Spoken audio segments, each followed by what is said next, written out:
पढ़ने वाले हैं, एक तो इंट्रोडक्शन पढ़ेंगे कि क्या है कैसे है, कुछ बातें जो एनसीईआरटी में दी हुई है नहीं दी हुई है हमको पढ़नी है, ठीक है। उसके बाद कोशिका क्या है ये भी बात करेंगे, कोशिका सिद्धांत की बात करेंगे, आज नहीं हो पाएगा ये कोशिका, मतलब ये तो चैप्टर फ्लो है। उसके बाद अपन कोशिका का समग्र अध्ययन करेंगे, कोशिका के अंदर कौन कौन सी चीजें पाई जाती है, क्या क्या है उनके बारे में बात करेंगे।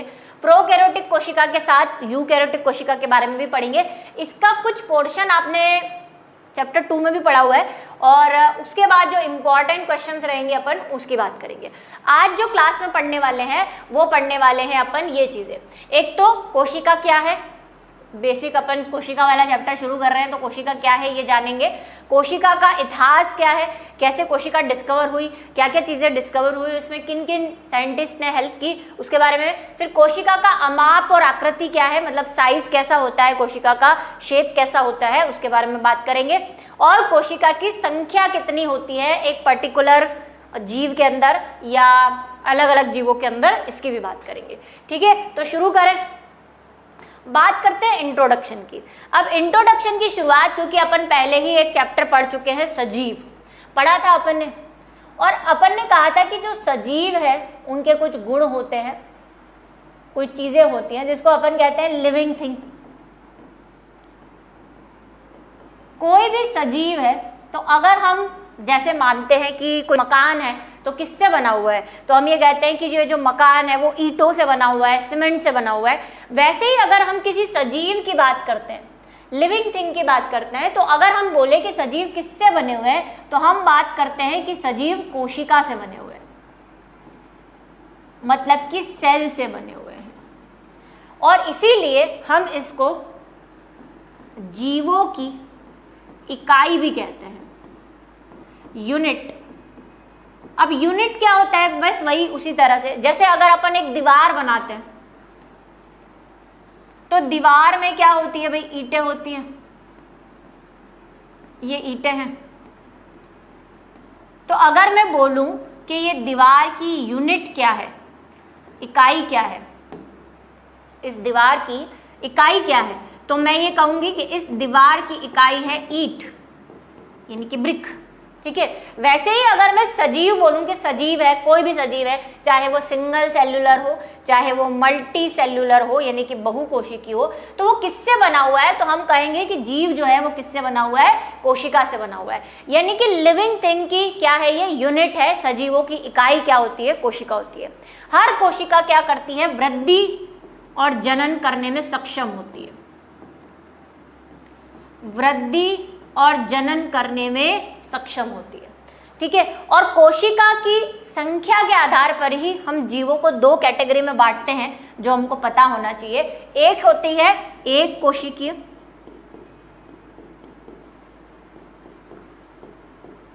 जिसको अपन कहते हैं यूनिसेलुलर, पढ़ चुके हैं अपन इनके बारे में पहले। दो तरीके से हमारे लिए सेल इंपॉर्टेंट है, एक तो हमको बनाने में हेल्प कर रही है, हमारा शरीर जो है वो इसी से बना हुआ है, और दूसरा हमारे कार्यों को भी कर रही है। आपके शरीर के जितने भी कार्य है, जितने भी फंक्शंस आप गिन सकते हो, सांस लेना है, पाचन करना है, उत्सर्जन करना है, एक्सक्रीटरी सिस्टम है, पलकों का झपकना है, हाथों को हिलाना है, सबके अंदर सेल फंक्शन कर रही है, सेल काम कर रही है। बिना सेल के काम करे आप कुछ नहीं कर सकते हो। कि आपकी जो तंत्रिकाएं हैं वो भी कोशिकाएं हैं, तंत्रिका क्या है, एक प्रकार की कोशिका। आपकी स्टमक में जो सेल्स हैं वो भी सेल्स है। तो कोशिका क्या है, अगर अपन एक परिभाषा देना चाहें कोशिका की तो क्या दे सकते हैं, ये परिभाषा सभी लिख लेना, आ सकती है ये 1 नंबर 2 नंबर में, ठीक है। जीवों की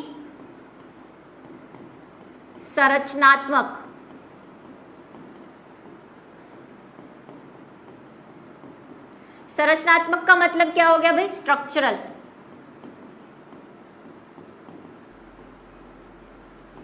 व कार्यात्मक, फंक्शनल, इकाई या यूनिट। इकाई का मतलब समझ गए ना, जिसको रिपीट करने से हम बने हुए हैं, हम सेल से बने हुए हैं, सेल को रिपीट करने से इकाई कोशिका कहलाती है।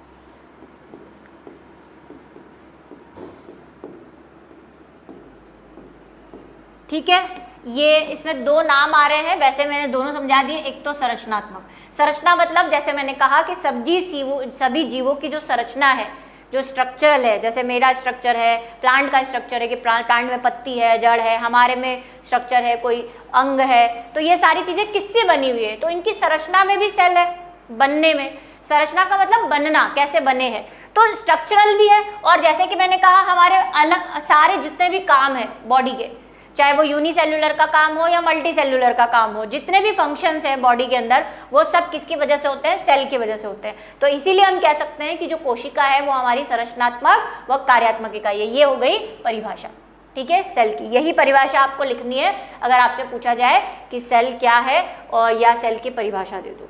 ठीक, इतनी बात सबने नोट कर ली होगी। अब जो कुछ बातें अपन करने वाले हैं वो एनसीईआरटी में नहीं होगी, आपको नहीं मिलेंगी, लेकिन आप नोट करेंगे तो आपको थोड़ा सा कंपटीशन एग्जाम में भी हेल्प करेगी। और मैं ऐसा मानती हूँ कि इनको पढ़े बिना अगर आप आगे बढ़ोगे तो आपकी कोशिका अधूरी ही रहेगी। ठीक है, तो कुछ कुछ बातें यहाँ पे अपन लिख रहे हैं, नोट्स में तो लिखी हुई है, लेकिन उनको आप शॉर्ट में भी लिख दोगे तो भी चलेगा। ऐसा ज़रूरी नहीं है जैसे मैंने नोट्स के अंदर लंबी लंबी लाइनें लिख रखी है, वो थोड़ा सा नोट्स अच्छे दिखे इसलिए। आप इनको अगर चाहो तो शॉर्ट में भी लिख सकते हो, क्योंकि मुझे पता है कि 11th क्लास के नोट्स वैसे भी बड़े होते हैं, तो कुछ चीज़ें यहाँ पे जो अपन आगे लिखने वाले हैं आप उसको शॉर्ट में भी लिख दोगे तो अपना काम हो जाएगा। ठीक है, तो सेल होती है। अब देखो सेल जो है उससे मल्टी सेल्युलर ऑर्गेनिज्म या इतना बड़ा ऑर्गेनिज्म कैसे बने, तो एक चीज़ हमको हमेशा से याद रखनी है कि देखो पहले सिंगल सेल बनती है, कोशिका बनती है। जब कोशिका बहुत सारी हो जाती है, जब कोशिका बहुत सारी हो जाती है यानी कि बहुकोशिकीय हो जाती है, जैसे कि हमारे अंदर हम मल्टी सेल्युलर है तो बहुत सारी कोशिकाएं होती है। अब हमारे अंदर जो कोशिकाएं हैं वो काम बांट लेती है, जैसे हर कोशिका का कुछ समूह, सारी कोशिकाएं एक जैसा काम नहीं करती है ना, पाचन वाली पाचन का काम करेगी, श्वसन वाली श्वसन का काम करेगी, है ना, सब अलग अलग काम करते हैं। तो कुछ कुछ कोशिकाएं समूह बना लेती है, जैसे ये कुछ कोशिकाएं हैं जिन्होंने एक ग्रुप बना लिया है और इन्होंने डिसाइड किया कि हम एक जैसा काम करेंगे, समान काम करेंगे। तो जब ये समान काम करने लग जाती है यानी कि समान कार्य करने लग जाती है तो इसको अपन उत्तक कह देते हैं। ये बात चैप्टर नंबर 4 में बताई है मैंने, लेकिन क्योंकि चैप्टर नंबर 4 किसी ने नहीं पढ़ा है तो सुन ले। ठीक है, फिर जब बहुत सारे उत्तक, जैसे कि ये एक उत्तक है, ये एक उत्तक है, ये एक उत्तक है, ये सब मिलके अगर काम करते हैं तो उसको अपन अंग कहते हैं। जैसे मैं सब एग्जांपल दे रही हूँ, ऑर्गन।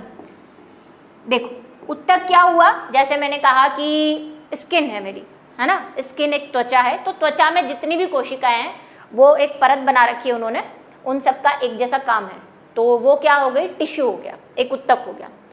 ठीक है, अब ये उत्तक पूरी बॉडी पे है, जहाँ जहाँ उत्तक है सब जगह फैला हुआ है, और ये सारे उत्तक, इसमें से कुछ कोशिकाएं अलग काम भी कर रही है, जैसे कुछ कोशिकाएं पसीना उत्सर्जन कर रही है त्वचा के अंदर, कुछ कोशिकाएं जो है वो ड्राई डेड हो जाती है तो बाहर निकल जाती है, कुछ कोशिकाएं म्यूकस सिक्रीट कर रही हैं, तो ये अलग उत्तक है, ये अलग उत्तक है, ये अलग उत्तक है। इन सब ने उत्तकों ने मिलके एक अंग बना दिया है, जैसे किडनी है, लिवर है, ये अंग है।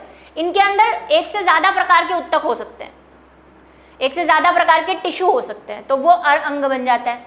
फिर जब 2 या 2 से अधिक अंग साथ में काम करते हैं, जैसे बता रही हूँ, जैसे अपना श्वसन तंत्र है, श्वसन तंत्र में नाक एक अंग है, काम कर रहा है, नीचे अपनी जो श्वास नली है वो भी एक अंग है, वो भी काम कर रही है, फेफड़े अंग है, काम कर रहा है, साथ में काम कर रहे हैं। तो जब बहुत सारे अंग साथ में काम करते हैं तो उसको अपन कहते हैं अंग तंत्र, यानी कि ऑर्गन सिस्टम, और नॉर्मल लैंग्वेज में अपन इसको सिस्टम भी कह देते हैं। सिस्टम मीन्स कि बहुत सारे अंग मिलके काम कर रहे हैं, जैसे रेस्पिरेटरी सिस्टम, डाइजेस्टिव सिस्टम, है ना, पाचन तंत्र, क्योंकि पाचन तंत्र में कोई एक प्रकार का अंग नहीं है, बहुत सारे अंग है। आपका अमाशय भी है, स्टमक भी है, छोटी आंत भी है, बड़ी आंत भी है, बहुत सारी चीज़ें हैं, मुंह भी है, तो अलग अलग अंग मिलके काम कर रहे हैं, और इन सब में अलग अलग प्रकार के उत्तक भी हैं। अंग तंत्र सिस्टम, सिस्टम में अलग अलग अंग, फिर अलग अलग अंगों में अलग अलग प्रकार के उत्तक, और अलग अलग उत्तकों में अलग अलग प्रकार की सेल। ठीक है, तो ये छोटे से बड़े की तरफ की सीरीज है जो आपको पता होनी चाहिए। अब अपन बात करते हैं कुछ कोशिका के इतिहास की, कि कोशिका शब्द कहाँ से आया, क्या हुआ, कैसे डिस्कवरी हुई, इसके बारे में बात करते हैं। तो देखो एक चीज़ है जो आपको पता होनी चाहिए, वो है कोशिका विज्ञान। पहला तो शब्द कोशिका विज्ञान क्या होता है? कोशिका विज्ञान, इसको बोलते हैं साइटोलॉजी। क्या बोलते हैं इंग्लिश में? साइटोलॉजी। ऐसी विज्ञान जिसमें हम सेल के बारे में स्टडी करते हैं।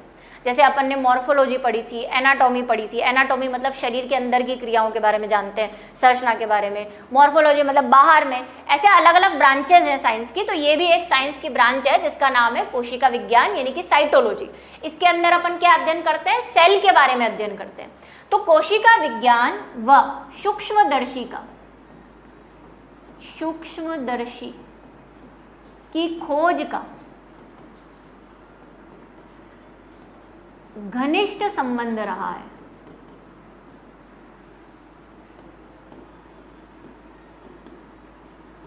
क्या मतलब है इसका?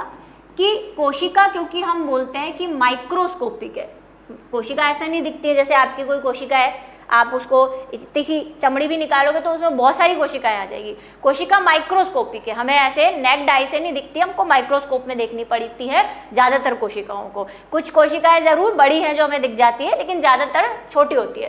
तो कोशिका विज्ञान यानी कि सेल की जो स्टडी है उसका, और माइक्रोस्कोप, सूक्ष्मदर्शी का मतलब माइक्रोस्कोप, जो यहाँ पे दिख भी रहा है आपको, अभी और भी बताऊंगी।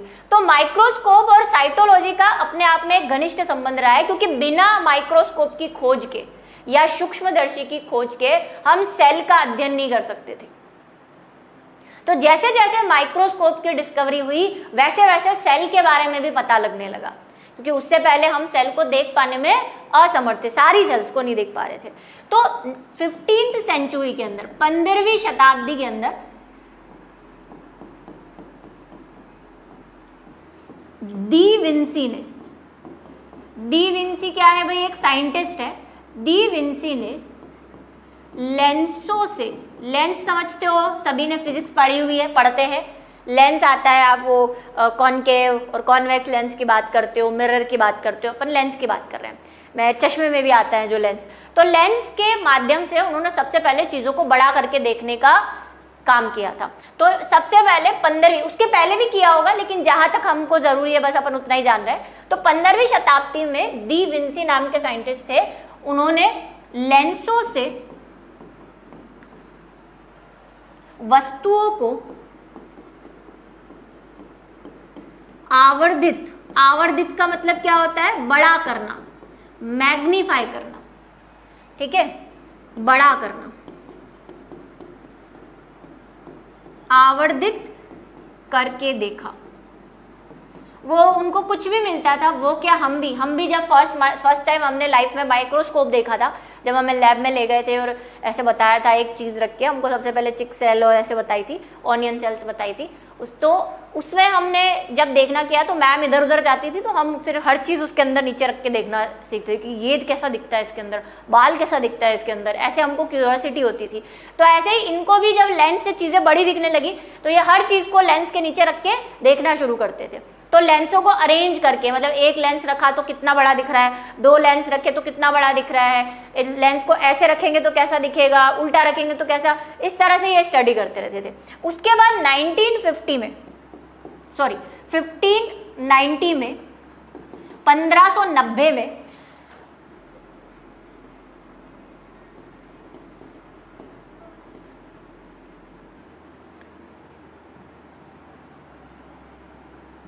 जेड जेनसन व एच जेनसन, ये जेड उनका भाई सरनेम का मतलब नेम का शॉर्ट फॉर्म है, और एच जेनसन ने संयुक्त सूक्ष्मदर्शी की खोज की। अब संयुक्त सूक्ष्मदर्शी क्या होता है अभी बता रही हूँ। सूक्ष्मदर्शी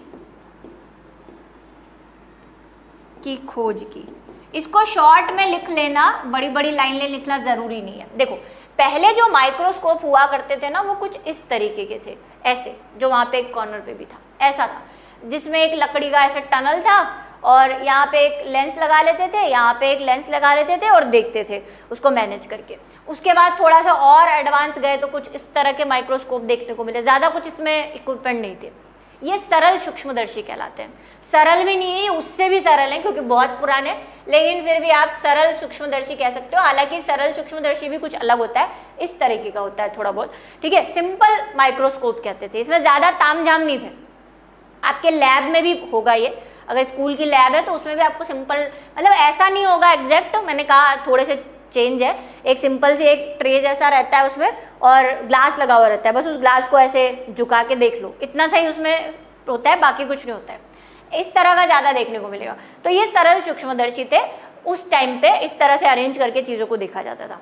उसके बाद जैसे कि और भी रिसर्च हुई होगी, लेकिन अपन सीधा कहाँ पे आ गए, 1590 में आ गए, जहाँ पे जेनसन ने, दो साइंटिस्ट थे, भाई थे, जेड जेनसन और एच जेनसन। इन्होंने क्या किया, माइक्रोस्कोप थोड़ा सा डिफरेंट टाइप का किया, उसको कहते हैं संयुक्त सूक्ष्मदर्शी। अब देखो, संयुक्त सूक्ष्मदर्शी के भी बहुत सारे आपको मॉडल्स मिलेंगे। संयुक्त सूक्ष्मदर्शी, संयुक्त सूक्ष्मदर्शी को इंग्लिश में कहते हैं compound microscope. Compound microscope,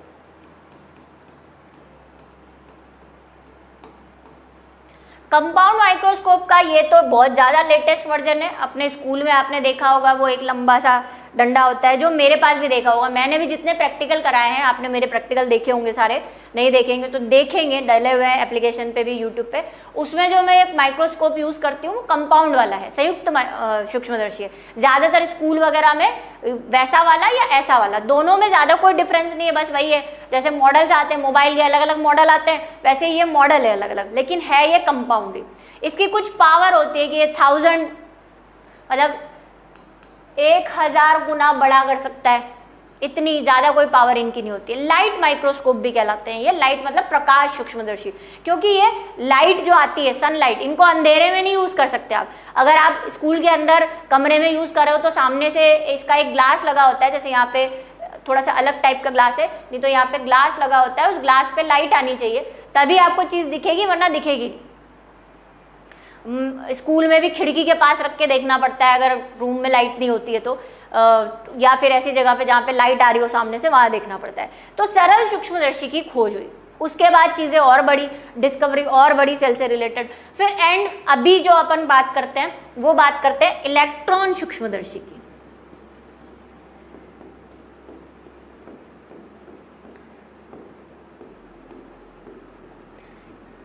electronic microscope, ये कुछ ऐसा होता है, जितना छोटा ये दिख रहा है उतना नहीं है। अगर आप इसको रूम से आप कंपेयर करोगे तो बाथरूम अगर आपका है, बाथरूम मुझे नहीं पता कितना है, लेकिन रूम मुझे लग रहा है आप थोड़ा बड़ा समझ लेंगे, तो इसको एक रूम चाहिए रखने के लिए, या बाथरूम जितनी साइज़ की जगह चाहिए इसको रखने के लिए, काफ़ी बड़ा होता है ये आपको दिख रहा है टनल जैसा। तो इतना ईजी नहीं है इसको, इसलिए स्कूल में हम लोग यूज़ नहीं करते। ज़्यादातर ये रिसर्च लैब, जो बड़े बड़े लैब्स होते हैं उनके अंदर होता है, छोटी मोटी लैब में भी नहीं होता है। तो ये इसको काफ़ी स्पेस चाहिए होता है। ये इलेक्ट्रॉन सूक्ष्मदर्शी है, इसको नाल और रस्का ने डिस्कवर किया था, बहुत बाद में किया ये तो। ये पहले कंपाउंड वाला ज़्यादा चलता है और अभी भी इसी को यूज़ करते हैं। नॉर्मल हमें कुछ चीज़ों को मैग्नीफाई करना होता है, ये लाखों गुना चीज़ों को बड़ा कर देता है। और यहीं से अगर देखा जाए तो सेल के अंदर तक हम झांक पाए कि सेल के अंदर जो चीज़ें दिख रही हैं वो और अंदर कैसी दिख रही है, इसके बारे में अपन इलेक्ट्रॉन माइक्रोस्कोप से जान पाए। ठीक है, तो ये कुछ माइक्रोस्कोप के बारे में। और उसके बाद हमारे पास रॉबर्ट हुक ने भी माइक्रोस्कोप पे काम किया, तो इसके बारे में भी आप छोटे फॉर्म में लिख सकते हैं। रॉबर्ट हुक ने संयुक्त सूक्ष्मदर्शी की क्षमता को 4 गुना बढ़ा दिया। मतलब पहले जो सूक्ष्मदर्शी बना था, जेड जेनसन ने बनाया था, उसकी इतनी पावर नहीं थी, 1000 गुना नहीं था, अब 1000 गुना है। तो उसको भी धीरे धीरे साइंटिस्ट ने काम किया और उसको बढ़ाते गए। फिर नॉल और रस्का ने इलेक्ट्रॉन सूक्ष्मदर्शी की खोज की, ये बता दिया आपको। रॉबर्ट हुक ने कार्क के टुकड़ों पर अध्ययन करके कोशिका की खोज की। अब जैसे जैसे माइक्रोस्कोप की खोज होने लगी थी, सेल की भी खोज हुई। सेल उस टाइम पता नहीं था, लेकिन 1665 में, ईयर याद करना है आपको, चाहे यहाँ पे लिखा हुआ हो या नहीं हो, 1665 में एक साइंटिस्ट थे, और ये आपने ऊपर पढ़ा कि ये सूक्ष्मदर्शी की पावर बढ़ा रहे थे। तो इन्होंने पावर बढ़ाते हुए चीज़ें देखते थे नीचे रख के, तो इन्होंने क्या किया, एक कॉर्क के अंदर, कॉर्क क्या होता है, ये अपन चैप्टर 5th में पढ़ेंगे, लेकिन थोड़ा सा मैं बता देती हूँ। जैसे प्लांट होता है, प्लांट छोटा है और एक बड़ा पेड़ जिसको आप कहते हो, तो पेड़ का जो तना होता है, पेड़ का तना जैसे ये मोटा ब्राउन कलर का हो जाता है, सूख जाता है, छाल वाल आ जाती है, तो पेड़ के तने को काट के जिससे हम दरवाजे वगैरह बनाते हैं ना, उसके अंदर एक पार्ट होता है जिसको बोलते हैं कॉर्क। पेड़ में होगा ये, प्लांट में नहीं, पौधे में नहीं मिलेगा आपको, बड़ा जो पेड़ होता है उसी में मिलता है। अब क्या करते थे, इसके अंदर की जो लकड़ी है उसको तोड़ के ऐसे ढक्कन बनाते थे।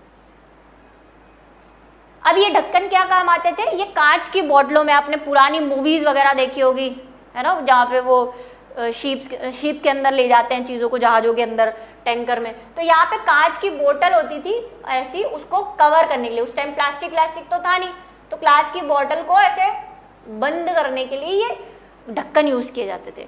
इनको कॉर्क बोला है। हालांकि कॉर्क वही है जो मैंने आपको कहा, प्लांट के अंदर एक पार्ट होता है पौधे के अंदर, उसको कॉर्क कहते हैं, लेकिन इन ढक्कनों को भी कॉर्क ही कहते थे क्योंकि ये बने हुए कॉर्क से थे, इसलिए। ठीक है, अब ये तो देखो सूखने के बाद लकड़ी निकाली है, एक तरह से लकड़ी है ये, तो ये क्या होगी, ये तो मरी हुई है, मृत है, डेड है। तो इन्होंने क्या किया, इस कॉर्क का सेक्शन काटा, मतलब जैसे ये कॉर्क है, इसको ऐसे सेक्शन काटा और फिर माइक्रोस्कोप के अंदर देखा। जब इन्होंने इसको माइक्रोस्कोप के अंदर देखा तो इनको इस तरह के स्ट्रक्चर दिखाई दिए, कुछ ऐसे मधुमक्खी के छत्ते की तरह, और तब इन्होंने डिस्कवर किया कि ये क्या है, एक सेल है, यानी कि कोशिका है। लेकिन इससे पहले भी कुछ साइंटिस्ट थे जिन्होंने इसके बारे में कुछ कुछ बताया था, उसके बारे में भी अपन बात करेंगे। लेकिन फर्स्ट टाइम जो सेल नाम है या सेल की जो डिस्कवरी है वो किसको डिनोटेड है, रॉबर्ट हुक को 1665 के अंदर।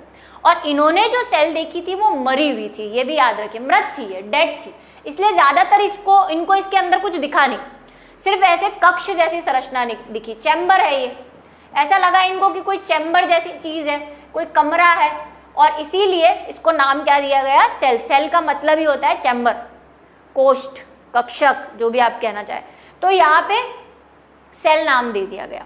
उसके बाद जो रानी डिट्रेच थे, उन्होंने जंतु और पादप उत्तकों के मध्य भी उन्होंने ये बताया कि भाई जैसे पौधे में हमको ये सेल मिली है, वैसे एनिमल के अंदर भी हमको सेल्स मिलती है, और एनिमल भी किससे बनते हैं, सेल से बनते हैं।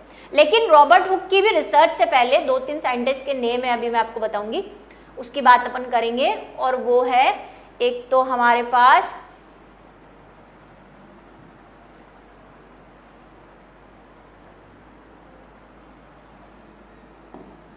मेलपिगी, मॉर्सेले मेलपिगी, मॉर्सेलो या मॉर्सेले मेलपिगी। ये मेलपिगी जिन्होंने चैप्टर नंबर 5th पढ़ा है, 4th पढ़ा है, उन्होंने भी सुना होगा, आगे भी सुनेंगे। अपन ने मेलपिगी नलिकाएं पढ़ी थी, हाँ ये वही मेलपिगी है, वही साइंटिस्ट के नेम है, उन्होंने ही मेलपिगी नलिकाएं खोजी थी, उन्हीं के नाम पे मेलपिगी नलिकाएं हैं, ये वही है। मॉर्सेले मेलपिगी ने पादप कीटों पे, पादप कीट का मतलब प्लांट इंसेक्ट्स, मतलब ऐसे कीड़े जो पेड़ों पर रहते हैं, मतलब पेड़ों पे रहते हैं या पेड़ों को खाते हैं, जो भी बोलना चाहो, ठीक है। तो पेड़ों को खाने वाले या पेड़ों को बीमारी फैलाने वाले जो कीट होते हैं, पादप कीटों पर अध्ययन के दौरान कुछ संरचनाएं देखी,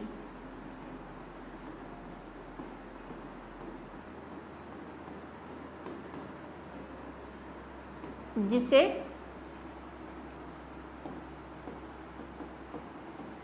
यूट्रिकुलस या सेक्युलस कहा। यहाँ पे कॉर्नर पे आपको फोटो दिख रहा होगा, ये वाला, इसको अगर अपन देखें तो आपको ऐसा लग रहा है कि कोई ऐसे छत्ता है और उसमें बहुत सारे छेद है, ऐसे है ना। इसको अगर मैं थोड़ा सा ऐसे बनाऊं, ऐसा सा, जिसको नहीं दिख रहा है उसके लिए बना देती हूँ, ये ऐसी सी इनको संरचनाएं देखी। किसको, कीट का स्टडी कर रहे थे, ये प्लांट इंसेक्ट्स जो होते हैं उनकी स्टडी कर रहे थे, तो किसी कीट को इन्होंने माइक्रोस्कोप में देखा होगा, तो माइक्रोस्कोप में देखते टाइम उसके अंदर उनको ऐसी संरचनाएं दिखाई दी, तो उन संरचनाओं को एक सिंगल जो आपको चैम्बर जैसा वही जो दिख रहा है उसको क्या नाम दिया, यूट्रिकल्स या सेक्युलस नाम दिया। ये रॉबर्ट हुक के भी पहले वाली बात है, मतलब हमने जो क्रेडिट देना था वो तो रॉबर्ट हुक को दे दिया है, उन्होंने डिस्कवर की थी, लेकिन ऐसा नहीं है कि रॉबर्ट हुक ने ही डायरेक्ट सेल डिस्कवर, उससे पहले भी कई बातें हुई थी, उनमें मालपिगी का भी नाम है, क्योंकि मालपिगी को एक नाम से ही जाना जाता है सूक्ष्मदर्शिक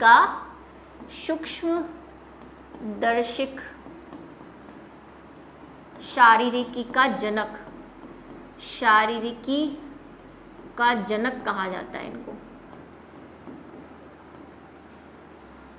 फादर ऑफ माइक्रोस्कोपिक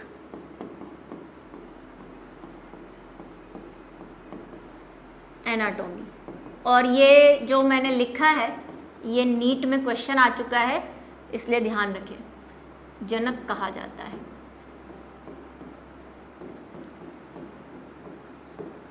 इन्होंने किस पे अध्ययन किया था, प्लांट इंसेक्ट्स पे, ये भी बात याद रखनी है, भूलना नहीं उसको, ठीक है। तो इनको क्या कहा जाता है, सूक्ष्मदर्शी की शारीरिक का जनक कहा जाता है। एक और साइंटिस्ट है जिनके बारे में आपने सुना होगा पहले भी, ल्यूवेनहॉक ने बैक्टीरिया यानी कि जीवाणु, ठीक है, दूसरे सूक्ष्मजीव, जैसे अकेला भाई बैक्टीरिया थोड़ी सूक्ष्मजीव है, एल्गी भी बहुत सारी जैसे साइनोबैक्टीरिया है वो भी तो सूक्ष्म जीवों के अंदर आते हैं, तो सूक्ष्म जीवों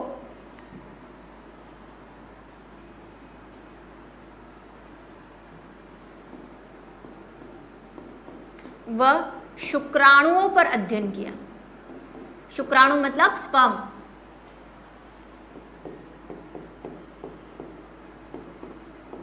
पर अध्ययन किया। ये सारे अध्ययन बिना माइक्रोस्कोप के पॉसिबल नहीं थे, ठीक है, अध्ययन किया। और इसी कारण ल्यूवेनहॉक को फादर ऑफ माइक्रोबायोलॉजी यानी कि सूक्ष्म जैविकी का जनक कहा जाता है। सूक्ष्म जैविकी का जनक कहा जाता है, फादर ऑफ माइक्रोबायोलॉजी। दोनों में डिफरेंस समझ लेना क्योंकि दोनों ही क्वेश्चन आ चुके हैं।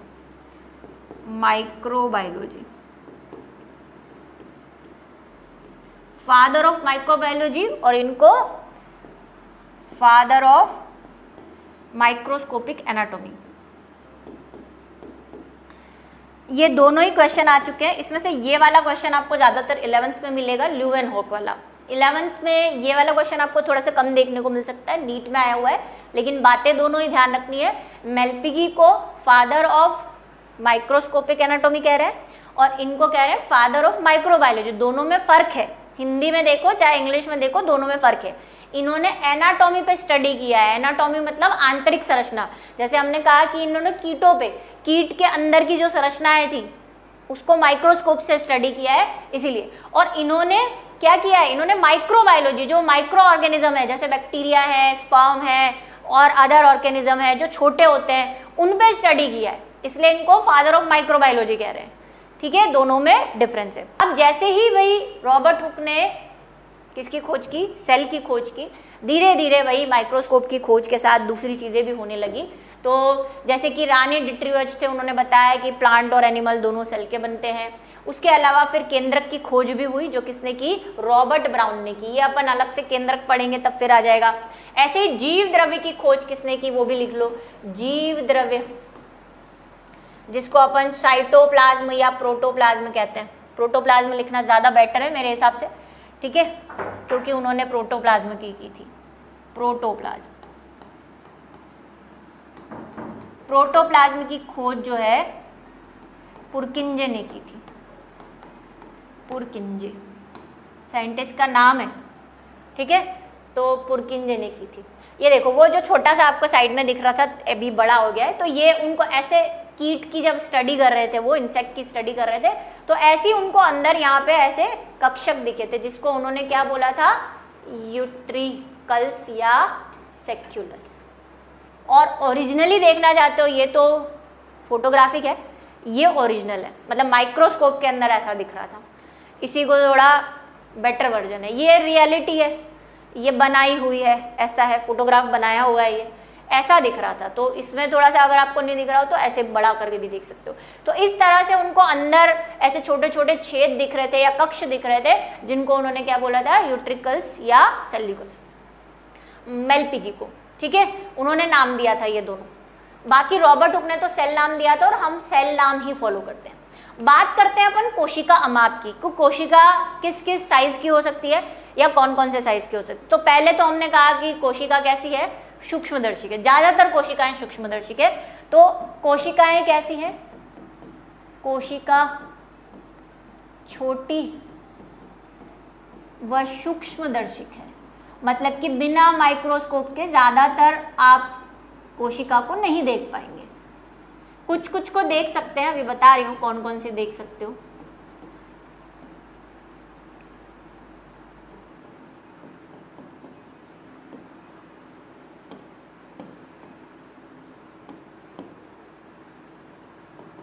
सबसे छोटी कोशिका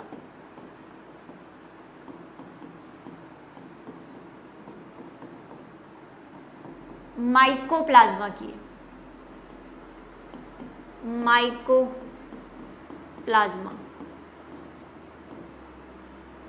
जिसको अपन PPLO भी बोलते हैं। What is PPLO? Full form लिख रही हूं मैं PPLO की, प्लूरो न्यूमोनिया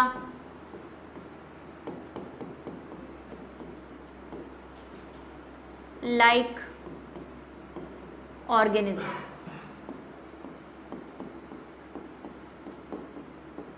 ठीक है, जब आप इसको इंग्लिश में पढ़ेंगे, मतलब कहीं जगह इंग्लिश में लिखा हुआ देखेंगे, तो न्यूमोनिया की स्पेलिंग P से शुरू होती है। तो ये मत कहना कि मैम यहाँ न्यू है और यहाँ पे P क्यों लिखा हुआ है, क्योंकि न्यूमोनिया की स्पेलिंग जो है वो P से शुरू होती है। P pleuro, P pneumonia, like से L और organism, pleuro pneumonia like. NCERT में एक गलती है जो मैं आपको अभी से बता देती हूँ, जो सिर्फ आपको एनसीईआरटी में मिलेगी, बाकी कोई भी बुक आप छान लोगे आपको हर जगह ये लिखा हुआ मिलेगा कि माइकोप्लाज्मा ही प्लूरो न्यूमोनिया लाइक ऑर्गेनिज्म है, मतलब पिप्लो और माइकोप्लाज्मा सेम थिंग है। एनसीईआरटी में माइकोप्लाज्मा और पिप्लो ऐसा दे रखा है, और नहीं आना चाहिए वहाँ पे, ठीक है, वो अलग नहीं है। पिप्लो ही एक ग्रुप है, प्लूरो न्यूमोनिया लाइक ऑर्गेनिज्म एक समूह है, उसके अंदर माइकोप्लाज्मा आता है। अगर हमसे पूछे पिप्लो का एक एग्जांपल बताओ तो अपन माइकोप्लाज्मा बताएंगे, और आप ये भी कह सकते हैं कि माइकोप्लाज्मा ही पिप्लो है, मतलब PPLO है, इनको अलग नहीं कर सकते अपन। ठीक है, इसकी साइज की अगर अपन बात करें, जैसे सबसे छोटा अगर माइकोप्लाज्मा अगर आप देखना चाहते हो तो सबसे छोटा आपको 0.1 से माइक्रोन से लेके 0.5 माइक्रोन तक आपको मिलेगा। माइक्रोन यानी कि μm भी बोल सकते हो, है ना, एक माइक्रोन, μm का मतलब क्या हो गया, इसको माइक्रोन भी बोलते हैं, ठीक है, और माइक्रोमीटर भी बोलते हैं, माइक्रोमीटर। एक μm का मतलब होता है 1 × 10⁻⁻⁶ मीटर। तो मतलब आप देख सकते हो ये कितना छोटा है। अगर आप इसको मीटर में कन्वर्ट करोगे तो 10⁻⁻6 आएगा, बहुत छोटा साइज, मतलब आँख से तो देख ही नहीं सकते, वही माइक्रोस्कोपिक है। तो इतने छोटे साइज के हमको कुछ सेल भी मिलती है। कुछ सेल, सबसे बड़ी की बात करें, सबसे बड़ी कोशिका माइकोप्लाज्मा भी एक स्पीशीज है, लेकिन वो मैं नीचे क्वेश्चन लेके आई हूँ इसलिए मैंने बताया नहीं है। जो सबसे छोटे माइकोप्लाज्मा भी बहुत सारे हैं ना, तो एक माइकोप्लाज्मा है जो सबसे छोटा है इनमें से, उसको अपन ने आज दिमाग की कसरत वाले क्वेश्चन में शामिल किया है, इसलिए मैं अभी नाम नहीं बोल रही हूँ, ठीक है, वो अपन उसके आंसर के साथ रिवील करेंगे। सबसे बड़ी कोशिका जो है वो है शुतुरमुर्ग का अंडा, शुतुरमुर्ग का अंडा, ऑस्ट्रिच एग, शुतुरमुर्ग का जो अंडा होता है उसकी साइज अगर सेंटीमीटर में देखना चाहो तो 13 से 15 सेंटीमीटर के आसपास का है, काफ़ी बड़ा है। आपकी जो स्केल है वो ज़्यादातर 13 सेंटीमीटर की होती है, जो नॉर्मल छोटी वाली स्केल होती है वो 13 सेंटीमीटर की है, उससे भी बड़ा है, काफ़ी इतना बड़ा है ना। तो वो सिंगल सेल है, एक अकेली सेल है जो इतनी बड़ी है, जो हमको बिना माइक्रोस्कोप के भी दिख रही है। इसके अलावा कुछ बच्चों का सवाल है, जो मुर्गी का अंडा होता है, हाँ वो भी सिंगल सेल है, वो भी एक छोटी कोशिका है, सिंगल सेल है, जो हमें बिना माइक्रोस्कोप के भी दिख रही है। ठीक है, जितने भी एग होते हैं, चाहे वो आप बर्ड्स के ले लो, किसी भी मुर्गी का ले लो या ऑस्ट्रिच का ले लो, सब सिंगल सेल है, सारे सिंगल सेल है। ठीक है, तो ऑस्ट्रिच का अंडा। इसके बाद इंसानों पे अगर थोड़ा सा अपन आए,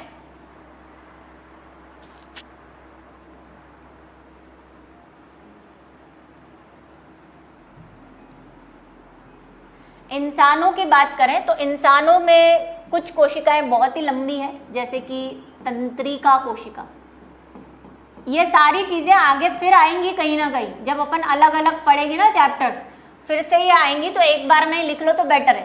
तंत्रिका कोशिका जो इंसानों की है वो 90 सेंटीमीटर तक लंबी हो सकती है।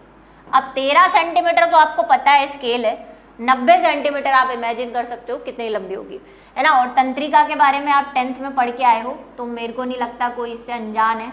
ये याद है कि नहीं कुछ ऐसा फोटोग्राफ, रफली बना रही हूँ वैसे मैं अभी। ये तंत्रिका कोशिका, नर्व सेल, ठीक है, ये 90 सेंटीमीटर तक लंबी हो सकती है।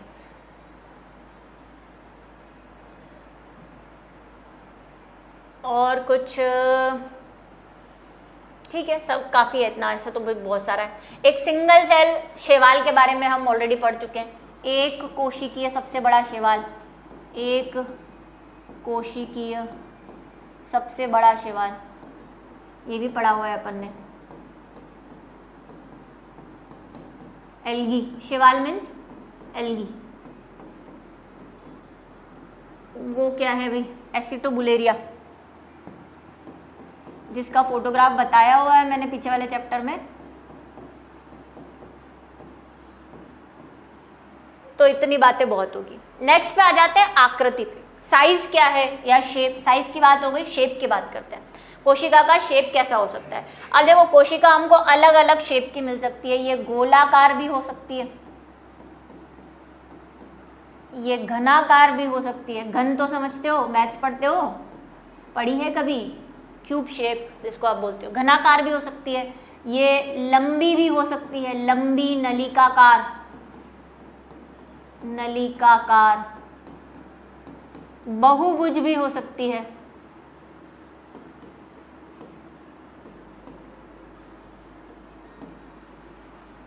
आयताकार भी हो सकती है। अलग अलग शेप में आपको मिलेगी। इसमें बहुभुज अगर किसी को समझ नहीं आ रहा हो, ये बहुभुज है, ये ऐसी बहुभुज इसको कहते हैं, है ना। नलिकाकार ऐसी, जाइलम फ्लोएम पढ़िए आपने 10th क्लास में। जाइलम और फ्लोएम की जो कोशिकाएं होती है ऐसी लंबी लंबी होती है ना। नलिकाकार हो सकती है, घनाकार हो सकती है। कुछ कोशिकाएं जो होती हैं, कुछ कोशिकाएं अनियमित आकार की होती है, जिनका कोई आकार निश्चित नहीं होता, जिसका एक एग्जाम्पल तो आपको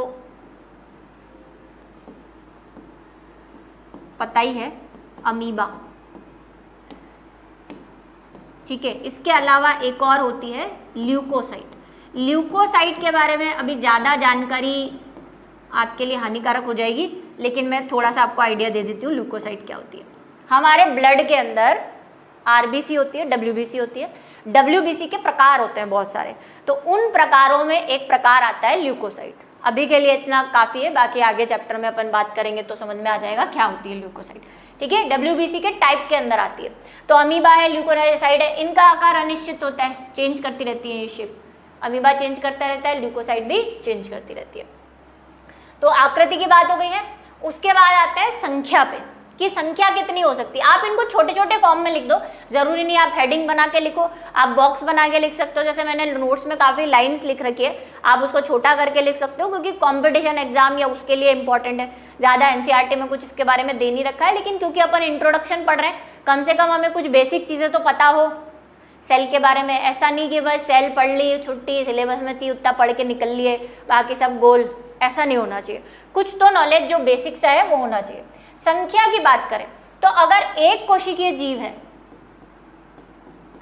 एक कोशिकीय यानी कि यूनिसेल्युलर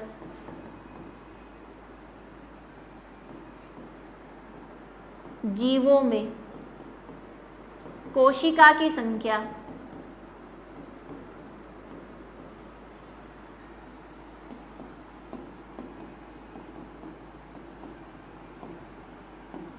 एक होती है,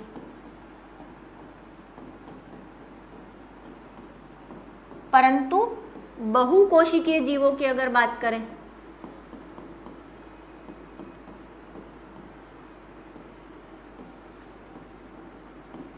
जीवों में कोशिका की संख्या भिन्न भिन्न है।